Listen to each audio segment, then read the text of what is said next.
Well, if you come out to TLC, the Life Center, on a regular basis, you know the sound of that horn. You know that horn is after our 10, 15-minute coffee break, a chance to interact, chat with each other, grab your coffee, and to come back in for the message today. So hopefully you have your coffee. Hopefully you've had chances to connect with other people, even by social media. I'm glad that you're here today. This is a challenging time during the coronavirus pandemic. And during that time, we are encouraged to be self-isolated. And that means for many of us, we are spending even more time at home by ourselves or perhaps with our families around us also. And during this time, we're also looking for ways to fill the time in kind of a meaningful way. I mean, we only can watch so much TV and only so many Netflix shows.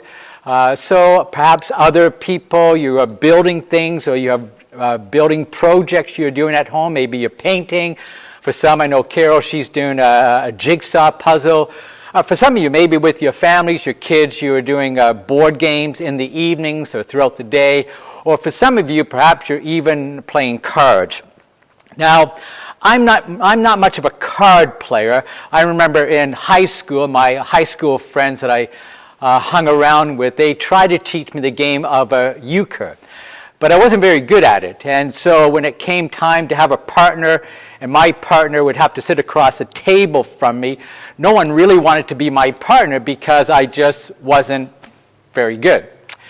And then they tried to teach me poker also, but I wasn't very good at poker.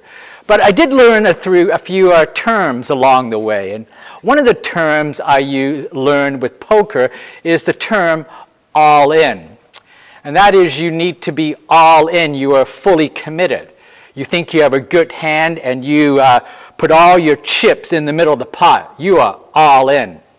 So, you have you're dealt a hand with poker, and you look at your cards, and you're trying to have that poker face, not expressing too much either way, trying to give anything away.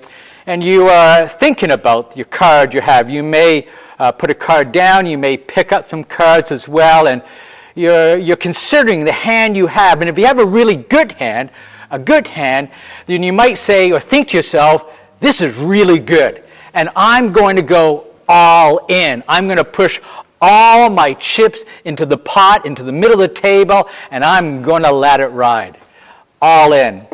It means you're kind of fully committed.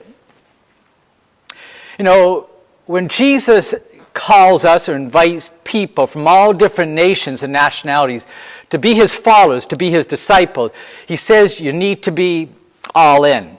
You need to be fully committed to him. Now, I know when you hear that, you might be thinking, oh my goodness, this sounds like a very intense message, and you might even be tempted to pause it or just walk away from this video. But don't. Just hold on, because there is something actually very liberating with the words that Jesus says to us about being all in when it comes to being his disciple.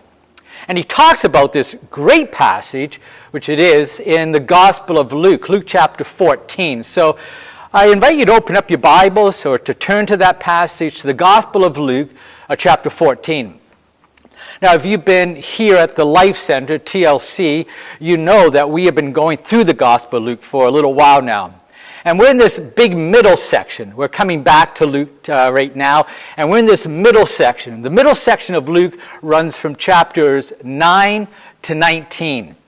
And Jesus is on a journey during those chapters. And where is he going? Where is he heading? That's right, K-Wall. Very good. Jesus is headed towards the cross. He is going to Jerusalem, to the cross, where he's going to die on the cross for the sins of the world. And as he's traveling, as he's doing this road trip, his disciples, his followers, are with him. And along the way, as they're doing this journey, Jesus is teaching them or showing them about what it actually means to be his disciple, to be his follower. And so we pick things up here in Luke chapter 14. And I'm going to be reading verses 25 to 33. Luke chapter 14, verses 25 to 33. And hold on, because these are interesting words. Verse 25, large crowds were traveling with Jesus, and turning to them, he said, if anyone comes to me and does not hate father, mother, wife, and children, brothers and sisters, yes, even their own life, such a person cannot be my disciple. And whoever does not carry their cross and follow me cannot be my disciple. Suppose one of you wants to build a tower. Won't you first sit down and estimate the cost to see if you have enough money to complete it? For if you lay the foundation and are not able to finish it, everyone who sees it will ridicule you, saying, this person began to build and wasn't able to finish. Verse 31. Or suppose a king is about to go to war against another king. Won't he first sit down and consider whether he is able with 10,000 men to oppose the one coming against him with 20,000? If he is not able, he will send a delegation while the other is still long way off and ask for terms of peace. In the same way, those of you who do not give up everything you have cannot be my disciple. Now, remember, I said these are challenging words, and just hold on there for a bit. Because you may hear those words and think, wow, I mean, this is something else. These are challenging words. They are. But although they're challenging words, they're not oppressive words. I mean, they may sound oppressive, they may sound restrictive, they may sound like they're restricting life and they're going to take all the joy out of life. You know, you have to hate your mother and father, you got to pick up your cross, you get rid of all your possessions, sort of thing. So it may sound like they're restrictive or words that's going to rob us of life. But please hear this. These words of Jesus are not oppressive. And they're not words to restrict us. They are words that actually are words of liberation, words of freedom, words of joy, words that if we can understand what he's saying, they don't take away our life, they actually bring life. Because Jesus said, I have come to give life and life abundantly. So hold on there, because this is interesting what Jesus is saying. I mean, the first thing that he's clearly saying is that when it comes to following Jesus, you need to go all in. You need to be all in when it comes to following Jesus. You need to count the cost. I mean, a number of times in this passage, he talks about that. But what is interesting, if you look at the passage where it says at the beginning, at the context in verse 25, who is Jesus speaking to? Who is that? Is that kid or Allison? Allison, good. Yeah, he's talking to large crowds. Now that's interesting, isn't it? He's not just speaking to the committed disciples, he's speaking to the people kind of on the fringe. Those are kind of what we would today maybe say, they're seekers, they're spiritually seeking people. And you would have thought that Jesus would have toned it down, let's try to get them in first, and, let's just tell them all the great things about following Jesus. But no, Jesus, he doesn't do a sales pitch. Jesus is upfront about what it means to be his follower, because a follower is a disciple. A disciple is a Christian. A disciple is a learner. A disciple is a student. A disciple is an apprentice. Someone who is following after Jesus. So Jesus is upfront here about the cost of following Jesus. He's saying here very clearly that to be my disciple, you need to be all in. All in. And he's clear about that. I mean, he talks about in very strong language, because he begins by saying that if anyone in verse 26 comes after me and does not hate father, mother, children, brother, even their own life, they cannot be my disciple. And we're like, hold on a sec. Like, what about family values? I thought Jesus and the Bible was all over that. Well, we have to kind of understand the context that Jesus is obviously not saying that we have to have an emotional hate to the people closest to us, our mom, dad, our our spouse, our children, our best friends. He's not saying that, because if he was saying that, he'd be contradicting what the entire Bible says. In the Old Testament, it says we are to honor our father and mother. In the New Testament, we're told that we're to love one another. A new commandment I have given you: love one another as you love yourself. So Jesus is not saying you have to despise kind of an emotion of hate, but sometimes there's a sense of hyperbole where he kind of not exaggerates, but he really overstates the case to make his point. So he's saying in hate, one way of understanding it in that context was in comparison. So in comparison, your love for Jesus needs to be so much greater beyond any love that you have for any other relationship. I mean, one way you can understand that, and that happens for people who are disciples of Jesus. I heard a story this week about a young lady. It was a Jewish lady, and she became a follower of Jesus. But when she told her mom and her mom and dad and her family, they were angry. They were not happy that she had become a follower of Jesus. But she told her mom that the day was going to come when she was going to get baptized, and she was going to get baptized. And her mom turned to her and said, "If you get baptized, you must hate me if you are doing this." And the daughter said, "Mom, I don't hate you. I just love Jesus so much more that I need to follow him." And so Jesus says that he needs to be the top priority of any other relationship we have. That he needs to be our first love, because it's in Jesus, as we'll discover, that he is the one that gives us life. And so to follow Jesus, you need to be all in. But then he goes on to say, if that's not enough, he says in verse 27, and that whoever does not carry their cross and follow me cannot be my disciple. Now, does Jesus mean that, we're to pick up one of these crosses and physically follow him? Well, I don't think he's referring to that. But you see, in Jesus' day, in the first century, when a person was physically carrying their cross along the roads, it meant only one thing. That person was on a one-way journey. They were going to die and not come back. And so to carry your cross, yes, it means to die. And there have been countless, thousands of followers of Jesus over the century, even today, that for them to be a disciple of Jesus means they actually do die for their faith.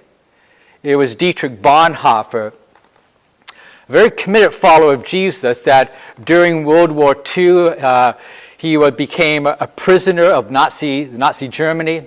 He was a committed follower of Jesus, and he went on to write a kind of a classic book on discipleship called The Cost of Discipleship. And he ended up dying for his faith, because of his faith in Jesus Christ. And he wrote that line that has now become almost a classic line. And he says, when Jesus calls a man, he bids them, "Come, follow me, and you will die." When Jesus calls a woman, he bids her, "Come and die." And so when Jesus calls us, he's calling us to die. Die to ourselves, die to our own ways. See, to be a follower of Jesus means to be all in. And the question is today, for you, for me, for the Life Center, are we all in? Are we all in when it comes to following Jesus? I think to pick up our cross also is a sign of suffering, isn't it? And Jesus suffered on the cross, and he calls us that, to be a follower of Jesus means that you most likely will suffer because of your faith. It means to be a follower of Jesus, to pick up your cross, means that you suffer over the things that break the heart of Jesus. I can only imagine as Jesus looks out over our world at times, his heart breaks with the injustice and the oppression and the pain that is going on. I imagine during this time of the coronavirus pandemic, Jesus' heart is breaking over the brokenness and the sadness of so many people losing jobs, physically suffering, for some people dying, and the suffering of families. And see, if we share the heart of Jesus, that we share his heart for what breaks his heart, our heart suffers and breaks as Jesus' heart does as well. But to carry our cross, it means to die. It means to die to ourselves. It means to die to our plans and die to our agendas. It means that there's one person calling the shots in our lives, and it's not myself, it's Jesus Christ. I don't know about you, but at times I struggle with that. I like having plans, and I have dreams and agendas and things that I'd like to do. And I realize sometimes I can get so fixed on these things that I find it's hard to let go. Do you ever find that? Sometimes I find that I'm just holding so tightly onto my plans and the things that I want to do. But do you know what happens when you hold on to things so tightly? What do you make? What's that? Yeah, you make a fist. And we need to have open hands to Jesus, not a fist to Jesus. We need to have open hands. Father, Lord Jesus, not my will, but your will. Lord Jesus, when it comes to the Life Center and buildings and where you want us to be, it's not our plans and our agendas, but we hold those things loosely. It's your will. It's your plans. And so to follow Jesus, it means to be all in. You see, the issue here, which is important, is that these words of Jesus are not oppressive. They're not meant to restrict us and to bind us and to take our joy away. In fact, it's the exact opposite. They're meant to set us free, to liberate us. Because the issue here and the question is that you and I will follow someone.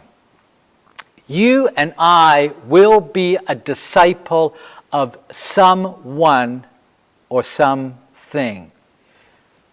It doesn't matter where you live, the culture you're from, every person, every city in the world, they are a disciple of someone or something. Everyone, I am, you are, everyone that's watching, you are a follower of someone or something. For some, we follow ourselves. I mean, we set the course. For some, it's our spouse, or it's our children, or it's our family, it's our friend. For some of us, it's the interest we have. But Jesus comes along and says, you cannot be my disciple unless you're willing to put me first, to follow me. And the reason he says that is not to restrict us. No, it's because Jesus knows that no one else is worthy to follow. Jesus knows if we follow anyone or anything else, one day they are going to disappoint us. One day those things are going to be gone. And they will disappear. Or one day that person will disappoint us. Or one day that person will die. And if that person has been the center of our lives, if that thing has been the thing that we follow beyond everything else, we will be beyond crushed. We will be devastated. But you see, Jesus Christ, the Son of God, is eternal. And Jesus is the only one who is worthy to be followed. So it's not like these things are oppressive and hard. Jesus is saying, looking out for our best interest because he loves us. He died for us. He rose again. And he knows that following anything or anyone else is going to lead to disappointment. And so he says, you cannot. It just won't work. And so to follow Jesus, to be a disciple of Jesus, you need to be all in. Are you all in when it comes to following Jesus? Are you all in? These words are meant to actually liberate and to bring us life. They really are. The words of Jesus to follow. And so that's why he gives these parables about counting the cost, just reinforcing it. The one that he begins with in verse 28 about building a tower. And the point of these two parables are very similar, that you wouldn't think about building a tower or building something unless you first sat down and consider, should I go all in? Do I have the time? Do I have the resources? Do I have the money? Because you don't want to start something and then don't finish it, right? I mean, how many times have we done that? Have I done that? You start something and you don't finish. Jesus says if you do that, if you don't count the cost, people are going to ridicule you. It's going to be embarrassing. And then he talks the second parable about counting the costs, about a king, and if a king's about to go to war, and he knows only 10,000 men, and he knows the other king is coming with 20,000, isn't he going to first sit down and, think about this. Consider the cost. And if he knows he can't defeat that other person, then he is going to look for terms of peace. The point is that when it comes to following Jesus, we need to count the cost. Because to follow Jesus means that we need to be all in. That we need to be all in.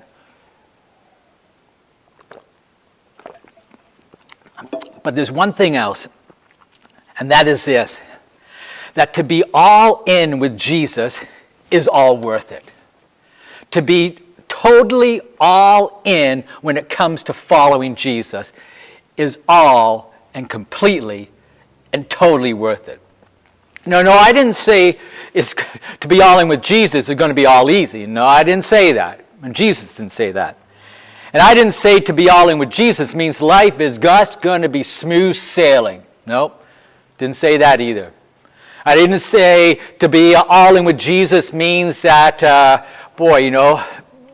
everything's just going to go well for you. No, because that's not true. But to be all in with Jesus is all worth it. I remember when I was a young Christian, and I thought when someone challenged me about really getting serious with Jesus, I got to be honest, I thought they were crazy. I mean, to talk about passages like this, count the cost. I mean, in my mind, I was thinking this. I was thinking, if I got real serious with Jesus, my life would be restricted. I thought if I got real serious with Jesus, that he would make me do things I didn't want to do. If I got real serious with Jesus, if I went all in with Jesus, he'd make me go somewhere that I didn't want to go. But as I thought back about that, when I say that about Jesus, whether I say it out loud or even internally, I'm saying one thing about Jesus, or one thing to Jesus, and that is, I don't really trust you. Oh, I may trust that you died for me. I may trust that you forgave my sin. I may trust you get me to heaven. But I don't really trust you to go in all in with Jesus. But when you go all in, I have discovered over the years, and I'm still discovering this, it's all worth it. Because in Jesus you find peace. In Jesus you find joy. In Jesus you find security. In Jesus you find life. He has come not to restrict us, but to give us life, and life to the more abundantly. And so to go all in with Jesus, yes, there is a cost involved, most definitely, but it's worth it. To go all in is all worth it. To go all in with Jesus is totally, totally worth it. It is. Think of it like this. Imagine an alcoholic, someone who's their life has been ruined by alcohol. They're destroying their lives physically, but they're destroying the lives of family, friends all around them. And then there comes a time, and they decide they're going to do something about it. And they join AA, Alcoholics Anonymous. And they go to those meetings. And it is hard because they realize that to do well in this, they have to go all in. And they have to stop drinking. And it's hard, it's very difficult to go all in. But over weeks, days, weeks, months, years, as they discover that, as they go all in, they discover it's all worth it. Because their lives begin to change. And their relationships with other people often begin to change and begin to heal as well. There is a cost to go all in, but it's all worth it. Or for myself, a lot of you know that I enjoy running and I enjoy long distance running. And some of you, yes, I know who you are, you think I'm crazy, don't you? You think it's crazy to go running because, it's tiring and you're sore afterwards and you're sweaty and it takes a lot of time and energy, and why would you ever want to do that? But for me, at times it is difficult and it is challenging to kind of go all in to commit to that running. And at times, even during the run, sometimes you feel just totally exhausted. But I remember even this past week, I was out running in Campbell Valley doing a hard workout. And at the end of it, kind of going all in for this run, afterwards I thought, man, this is all worth it. It's a time in my life, it's one of those things in my life that just makes me feel alive. To go all in is all worth it. And to go all in with Jesus, so much greater than that, is all worth it. There is a cost. It's not easy, but it's all worth it. And as we close today with this message, that I just wonder how God has been speaking to you these last 26 minutes or so. What has God been challenging you about? Maybe something about you going all in with Jesus. What is it that He's asking you to change, to give up, to alter? What is it that He's been speaking to you about in this last half an hour, about what it means for you to discover that it's so worth following Jesus Christ and being part of His great ministry and furthering His kingdom? What I'd like you to do is I'd just like for you to pause. Just give you 20, 30 seconds and just what Jesus has been speaking to you, what the Holy Spirit's been speaking to you about, just speak those words just back to Jesus. And then just say, Jesus, with your help, this is what I plan to do. So just take a moment just to speak back to Jesus what He's been challenging, what He's been speaking to you about. And then say to Jesus, with your Spirit, let me discover how great it is to be all in with you. God bless you. Let's hear this closing song.